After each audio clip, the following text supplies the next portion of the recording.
Hello my dear students, welcome back to one more class.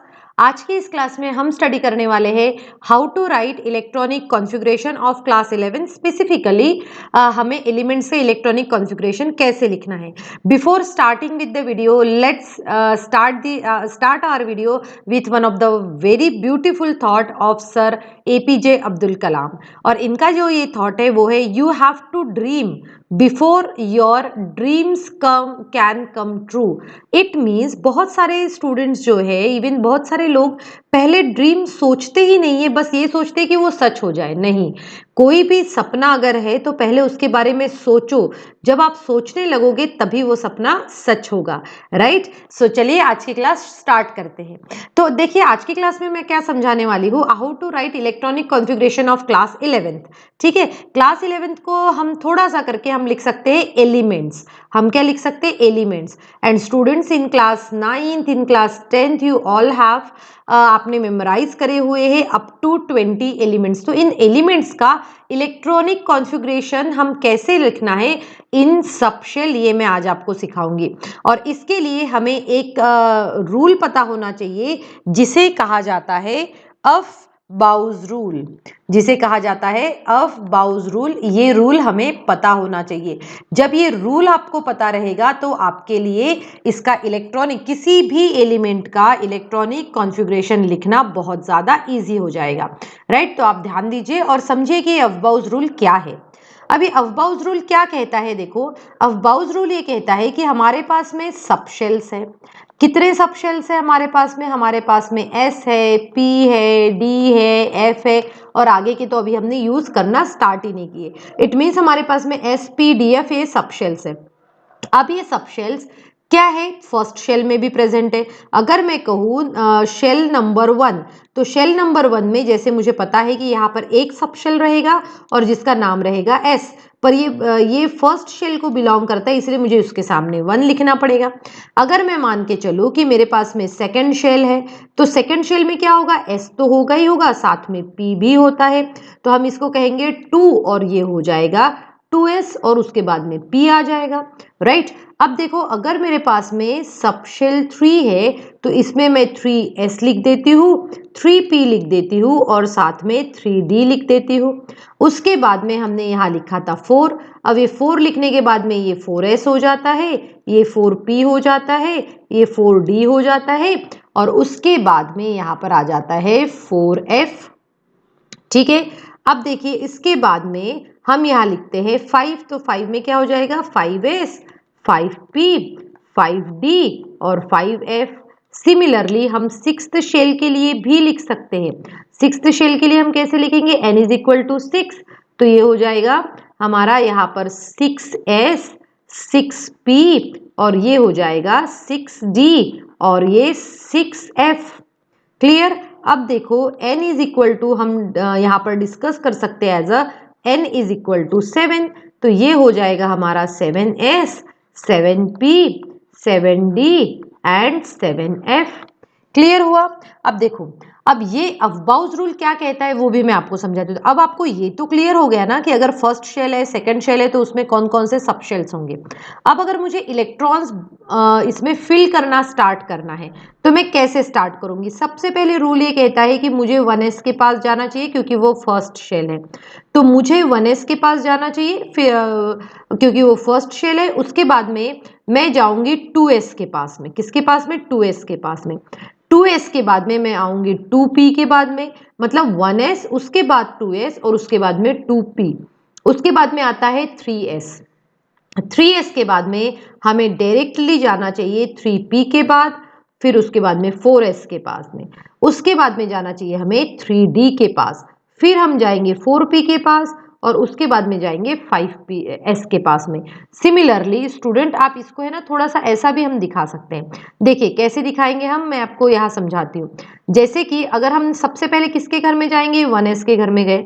1s में के घर के जाने के बाद में हमें 2s के घर जाना है, 2s के घर जाने के बाद में हमें 2p के पास जाना है, फिर 3s, फिर 3s से हमें आना है 3p, फिर 4s, 4s से जाना है हमें 3d, फिर 4p, फिर 5s, इस तरीके से हमें मूवमेंट करना पड़ता है। सिमिलरली अगर हम देखें तो 5s के बाद में हम 4d जाएंगे, फिर 5p जाएंगे और फिर 6s। मतलब ये इस तरीके से इलेक्ट्रॉन्स को फिल करने हमें जाना पड़ता है। ऐसे 5d, फिर आ जाएगा 5p, 4s। अब देखो ये होता है अफबाउज रूल। तो अफबाउज रूल क्या कहता है? अफबाउज रूल ये कहता है कि इलेक्ट्रॉन्स को आपको सबसे पहले लोअर एनर्जी शेल में फिल करना है। लोअर एनर्जी शेल में आपको इलेक्ट्रॉन फिल करना है। जब तक कि लोअर एनर्जी शेल फिल नहीं हो जाता आप उसके आगे नहीं बढ़ सकते, आप उसके आगे बिल्कुल भी नहीं बढ़ सकते। जैसे फॉर एग्जाम्पल अगर मान के चलिए कि ये एक सर्कुलर हॉल है, ठीक है, या स्टेडियम हम कह सकते। इस स्टेडियम में सबने कहा कि ये यहाँ पर जो है, अब मैंने कहा कि ये प्लेइंग एरिया है, ठीक है। तो इस प्लेइंग एरिया के पास में कुछ इस तरीके की चेयर्स रखी होगी, ऐसे ये इस तरीके की चेयर्स रखी होगी। देखिए तो फर्स्ट में कुछ कैपेसिटी है चेयर्स की, फिर सिमिलरली सेकंड में भी होगी, हो सकता है सेकंड में थोड़ी ज्यादा चेयर हो, फिर थर्ड में इस तरीके से। तो रूल क्या कहता है? रूल ये कहता है कि जब भी कोई इंसान इस स्टेडियम में आ रहा है तो उसको सबसे पहले जो है, ये जो है पहले की पहला शेल जो है वो कंप्लीट करना पड़ेगा, पहले रो कंप्लीट करनी पड़ेगी, उसके बाद में सेकेंड रो कंप्लीट पड़ेगी। इस तरीके से ये एक्चुअल में प्रोसीजर होता है, ठीक है। क्लियर हुआ?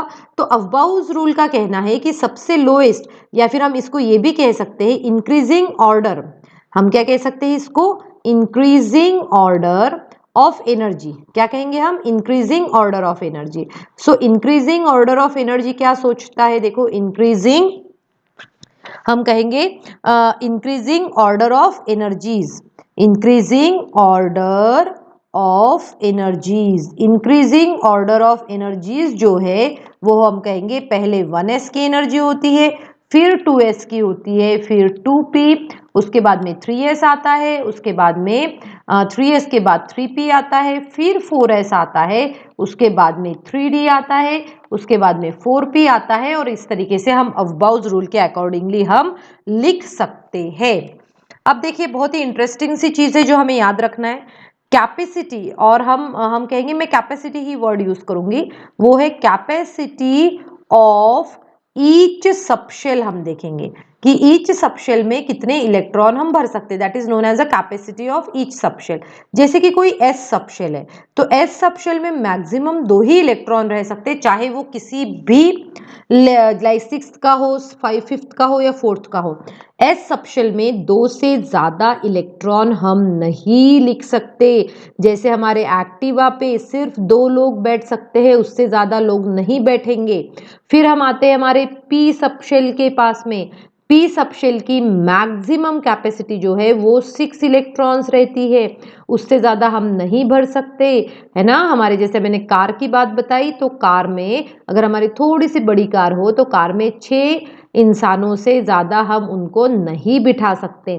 सिमिलरली डी सबशेल की मैक्सिमम कैपेसिटी होती है 10 इलेक्ट्रॉन्स, एफ सबशेल की मैक्सिमम कैपेसिटी होती है 14 इलेक्ट्रॉन। इन इलेक्ट्रॉन्स से ज्यादा आप उसमें नहीं भर सकते, ठीक है। तो यहां तक कॉन्सेप्ट तो आपको क्लियर हो ही गया। अब अगर ये कॉन्सेप्ट क्लियर हो गया है तो देखिए अब हम इसके इलेक्ट्रॉनिक कॉन्फ़िगरेशन लिखना स्टार्ट करते हैं। अभी मैं सबसे पहले स्टार्ट करती हूँ हाइड्रोजन से, है ना। हमारे जो एलिमेंट्स हमें पता है पहले वो लिख लेते हैं, हाइड्रोजन, हीलियम, लिथियम, फिर बेरिलियम, बोरॉन, ठीक है। अभी हम इन पांचों का लिख लेते हैं। देखो हम कैसे लिखेंगे।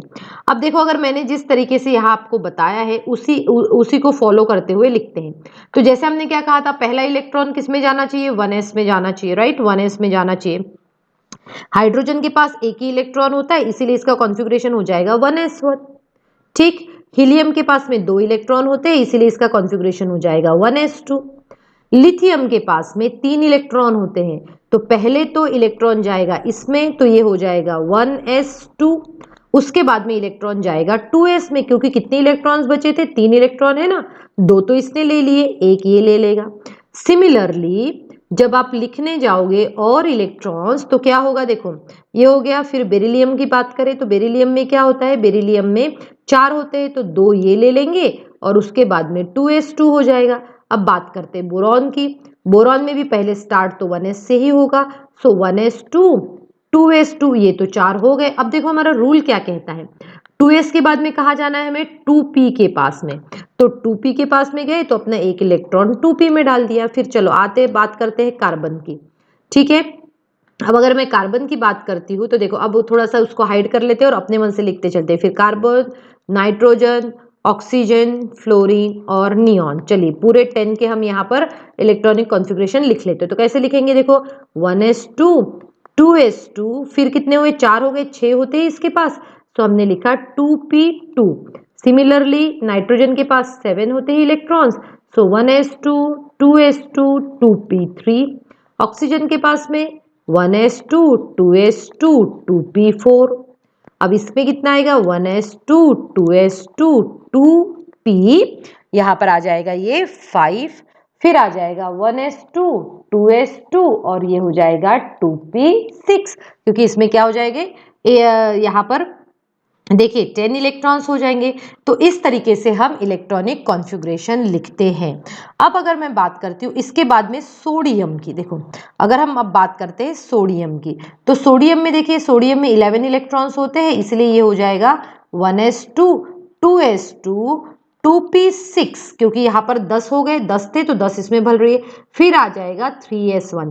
तो बेटा जब भी हम इलेक्ट्रॉनिक कॉन्फ़िगरेशन करें तो इलेक्ट्रॉनिक कॉन्फ़िगरेशन करते समय हमें, लिखते समय हमें इसका ये ज़रूर पता होना चाहिए कि वो इसको हम किस तरीके से फिल करते, अब बाउज रूल क्या होता है और हमें किस तरीके से इसको फिल करना है।